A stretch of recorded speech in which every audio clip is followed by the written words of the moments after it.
Bienvenidos mis estimados amigos, quien les habla Leonardo Salas Martínez.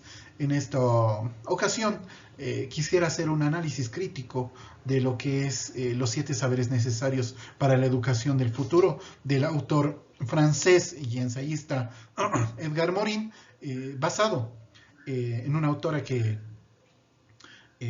escogí para este análisis, como es Yolanda Argudín Vázquez, dentro de lo que es su temática de la educación basada dentro de las competencias, el cual ella hace un énfasis en el cambio de la educación, pero vamos a hacer un análisis más sustancial de lo que son los 7 saberes basados también en las competencias, ¿no? Bienvenidos a esta primera sesión para hacer un análisis crítico e hilar fino dentro de lo que son los 7 saberes de Edgar Morin, en conjunto a la educación basada en las competencias de Yolanda Argudín. Bienvenidos y vayamos a analizar punto a punto. De esta forma vamos a desarrollar uno a uno los saberes que nos menciona en su libro Edgar Morin. Y vamos a tocar el primer punto, que es la ceguera del conocimiento, o como él menciona, ¿no?, el error y la ilusión.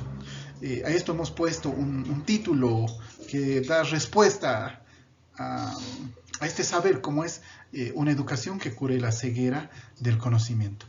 Hemos hecho un análisis donde mencionamos, ¿no?, que todo conocimiento conlleva el riesgo del error y la ilusión. La educación del futuro debe contar siempre con esa posibilidad, ¿no? El conocimiento humano es frágil, nos menciona, ¿no? Y está expuesto a alucinaciones, a errores de percepción o de juicio, ¿no?, a perturbaciones, ruidos y qué sé yo, ¿no?, a la influencia distorsionadora de los efectos de la propia cultura, el conformismo, la selección meramente sociológica de nuestras ideas, bueno, etcétera, ¿no? Se podría también pensar en un ejemplo, ¿no?, que despojando de efecto todo conocimiento, eliminamos el riesgo de error. Es cierto que el odio, la amistad o el amor pueden enceguecernos, pero también es cierto que el desarrollo de la inteligencia es inseparable del de la efectividad. La efectividad puede oscurecer el conocimiento, pero también puede fortalecerlo. Pero estos sentimientos, ¿no?, son netamente los que dan pie a este error y sobre todo a esta ilusión, ¿no?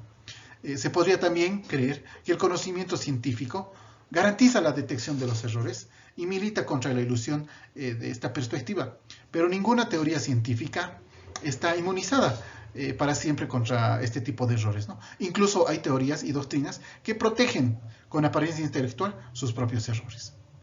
La primera e inaludible tarea de la educación es enseñar un conocimiento capaz de criticar un propio conocimiento, ¿no? Debemos enseñar y evitar la doble enajenación. Primero, la de nuestra mente por sus ideas, y segundo, la de las propias ideas por nuestra mente.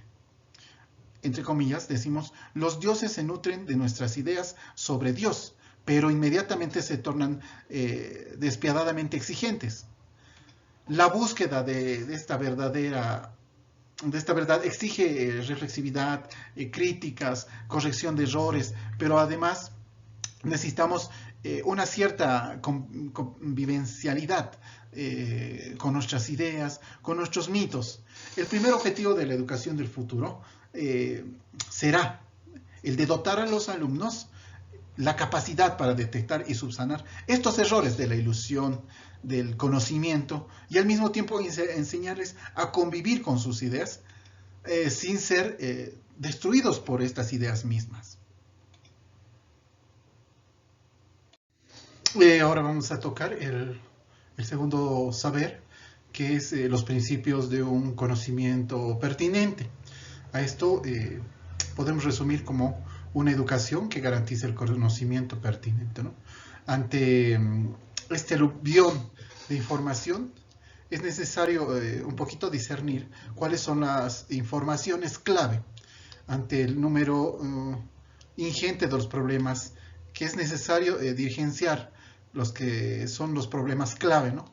Pero la pregunta es, ¿cómo seleccionar la información, ¿no?, los problemas, los significados pertinentes? Sin duda, desvelando un poquito el contexto, lo global, lo multidimensional, la interacción compleja, ¿no? Como consecuencia, la educación debe promover una inteligencia general, ¿no?, apta para referirse al contexto, a lo global, a lo multidimensional y a la interacción compleja de los elementos. Esta inteligencia general se construye a partir de los conocimientos existentes, de esta crítica, ¿no?, de su misma configuración fundamental, de las capacidades de plantear y de resolver los problemas. Para ello, la inteligencia utiliza y combina todas las habilidades particulares, como el conocimiento pertinente, que es siempre y al mismo tiempo general y particular, ¿no? En este punto, Edgar Morin introdujo una pertinente distinción entre la racionalización, entre comillas, lo que es la construcción mental, que solo tiende a lo general, y a la racionalidad, que entiende simultáneamente a lo general y a lo particular.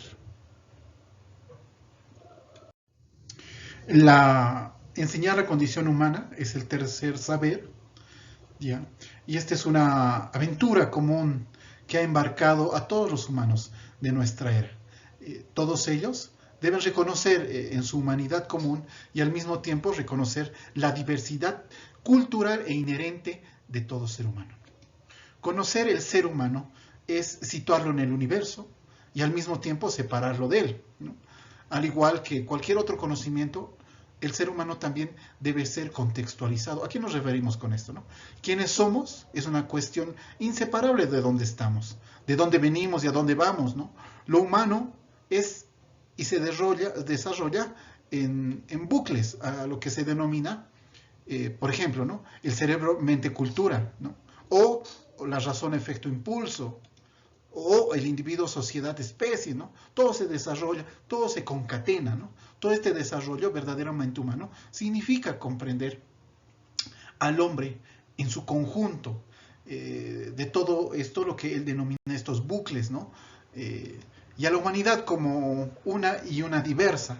La unidad y la diversidad son dos partes, perspectivas inseparables, fuentes de educación. La cultura en general no existe sino a través de las culturas. La educación deberá mostrar el destino individual, social, global de todos los humanos y nuestro arraigamiento como ciudadanos de esta tierra. En este núcleo esencialmente formativo está lo que nosotros podemos denominar el futuro. Ahora vamos a señalar el saber número 4, que es enseñar con la identidad terrenal.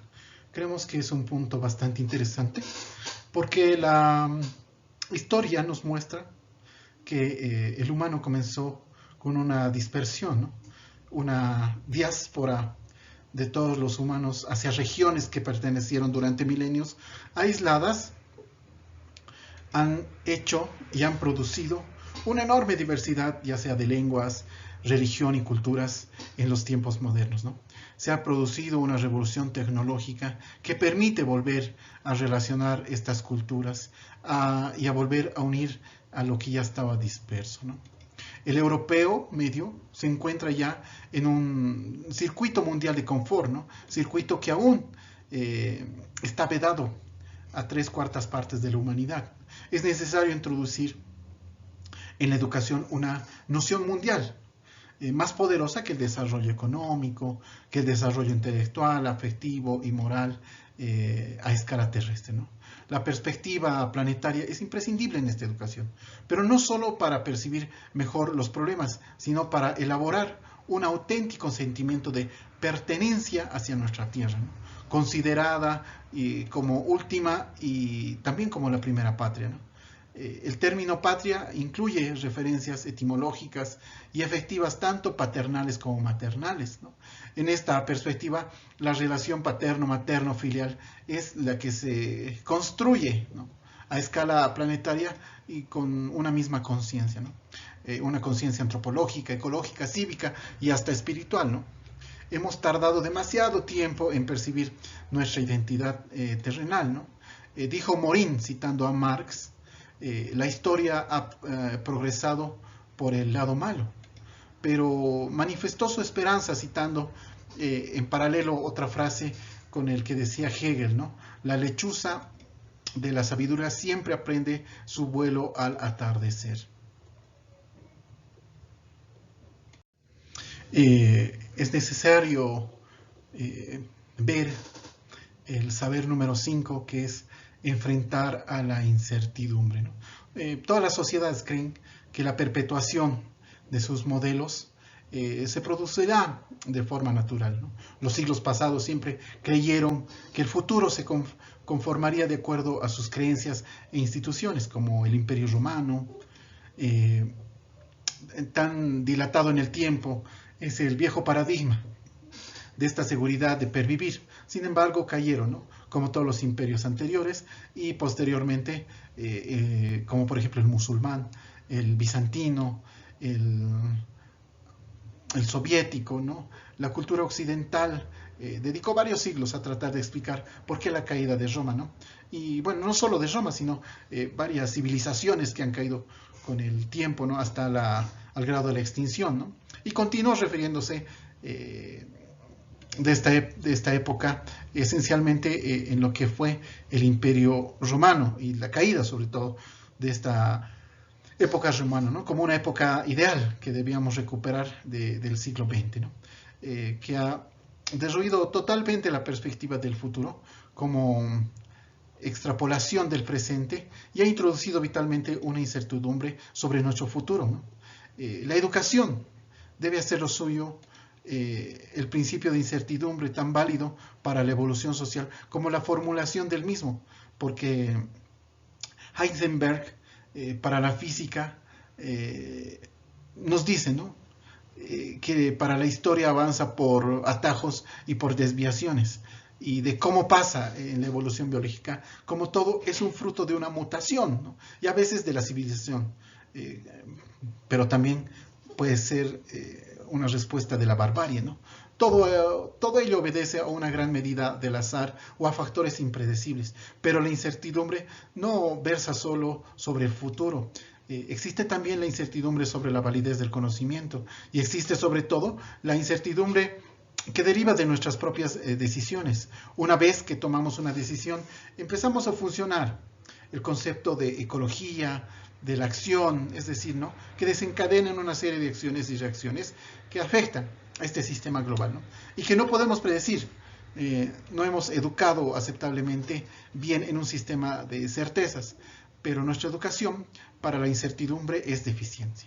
En el coloquio, respondiendo a un educador que pensaba que la certeza era absolutamente necesaria, Morin hizo